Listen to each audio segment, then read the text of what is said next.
Hello students. तो आज हम डिस्कस करने वाले हैं स्पाइरो कंपाउंड्स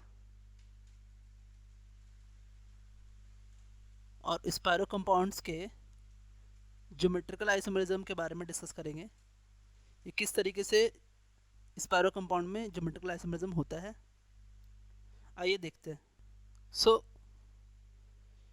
ये एक कंपाउंड लेते हैं और इस कंपाउंड में हम डिस्कस करेंगे कि इसमें ज्योमेट्रिकल आइसोमेरिज्म होगा कि नहीं होगा। देखिए, सो यहाँ ए लिया है, यहाँ बी लिया है और इस जगह पे हमने लिया है ये आपका क्या कि ये लिया है सी और यहाँ लिया है आपका ये डी। अब है क्या बात कि ये जो आपका सिस्टम है, ये सिस्टम भी आपका रिस्ट्रिक्टेड रोटेशन होता है यहाँ पर।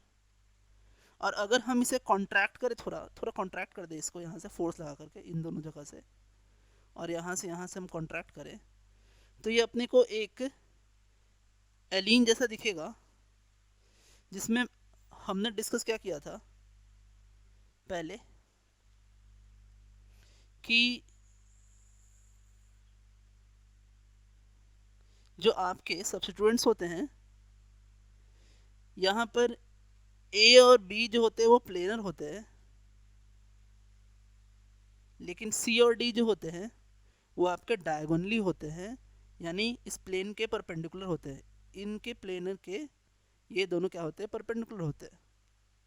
तो उस केस में जब हम डिस्टेंस निकालेंगे तो वो डिस्टेंस जो है कि दोनों साइड से सेम ही दिखेगा। जितना डिस्टेंस हम यहाँ से लें और इसको रोटेट करके मान लीजिए सी को डी के साथ एक्सचेंज किया, और एक्सचेंज करने के बाद अगर हमने फिर से डिस्टेंस लिया तो वो सेम डिस्टेंस दिखेगा।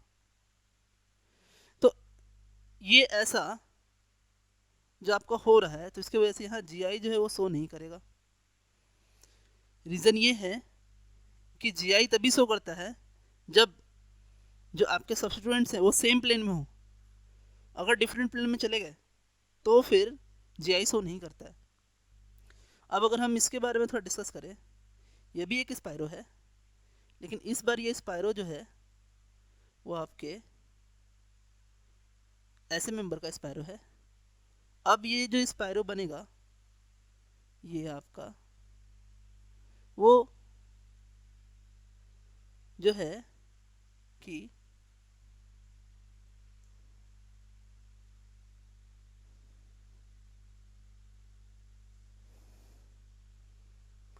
अब ये जो स्पाइरो बनेगा वो आपका सेम प्लेन में होंगे, और सेम प्लेन में होने की वजह से जब हम इसे एक्सचेंज करेंगे सी को डी के साथ तो हमें यहाँ ज्योमेट्रिकल आइसोमेरिज्म मिलेगा। ये आपका एनालॉगी है कि अगर हमने इसको ऐसे एलिन के साथ आपके इसको हमने कंपेयर किया तो ये आपका क्या देगा कि ये आपका आइसोमेरिज्म देगा। तो हम अब समरी क्या कर सकते हैं कि जितने भी इवन वाले स्पाइरो हैं, ये इवन रिंग वाले स्पाइरो, तो इवन रिंग वाले स्पाइरो जो हैं वो उनके जो सब्स्टिट्यूएंट्स है वो प्लेनर नहीं हो करके परपेंडिकुलरली होते हैं। इस केस में आपका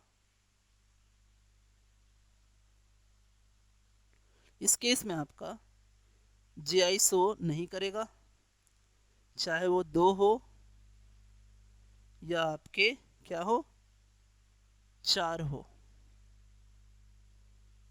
यहाँ भी वही बात है,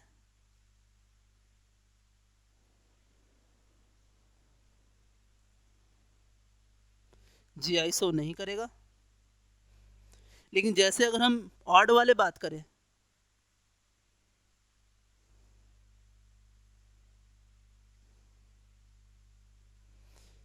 तो ये प्लेनर हो जाते हैं और इस जगह पे आपका GI जो है वो शो करता है। तो चाहे वो 3 वाला हो या फिर आपका 5 मेंबर्ड वाले स्पाइरो रिंग हो, उसमें भी GI शो करते हैं। बस कंडीशन ये है कि A not equals to B and C not equals to D। So आइए हम इस पे कुछ सवाल बनाते हैं। देखिए कुछ सवाल मैं आपको दे रहा हूँ, आइए। तो आइए देखते हैं। पहले तो रिंग काउंट कर लेते हैं। रिंग काउंट किया 1 2 3। अब ये दोनों कार्बन के क्रॉस आपके सब्स्टिट्यूएंट्स अटैच्ड हैं। ऑड है, GI शो करेगा।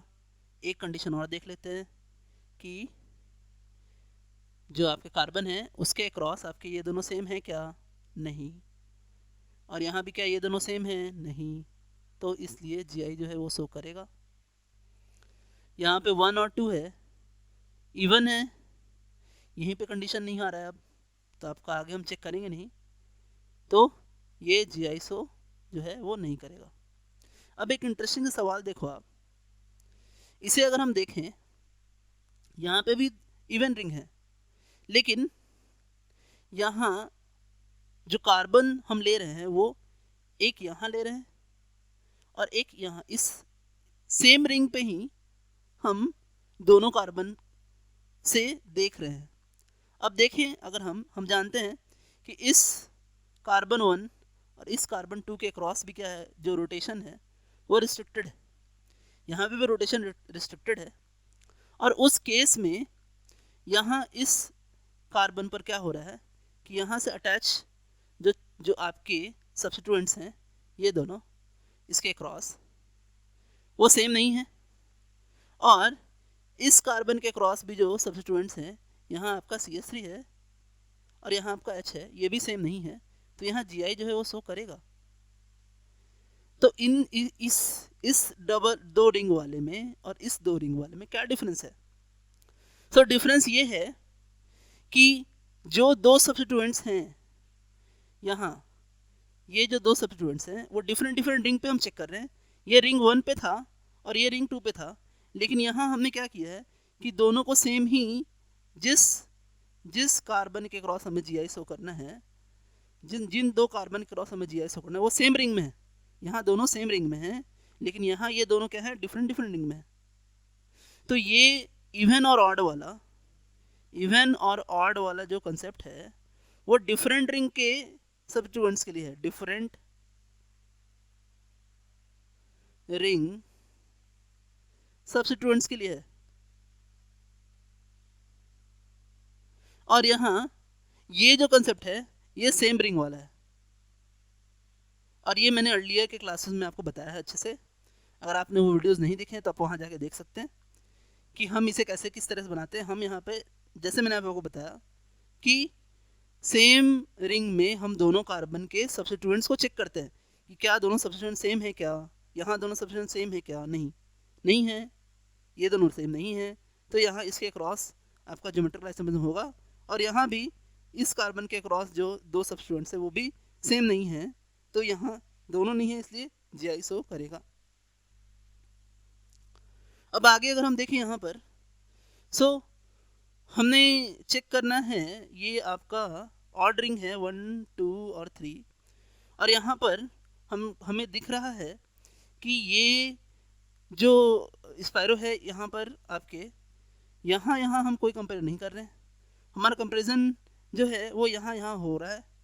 और अगर इसे हम देखें तो इस कार्बन और इस कार्बन के क्रॉस मान लेते हैं इसे 1 और इसे मान लेते हैं 2, तो ये 1 और 2 के क्रॉस भी आपके रोटेशन जो है रिस्ट्रिक्टेड है,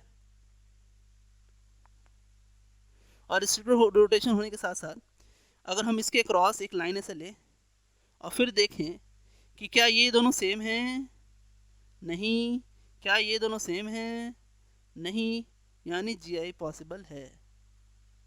ये जो कंसेप्ट मैंने बनाया ये सेम इस कंसेप्ट बनाया। तो सेम रिंग वालों को बनाने के लिए हम ऑड इवन चेक नहीं करते हैं, सेम रिंग में सेम रिंग स्पाइरो में हम ऑड इवन का झंझट हमें लेना ही नहीं है।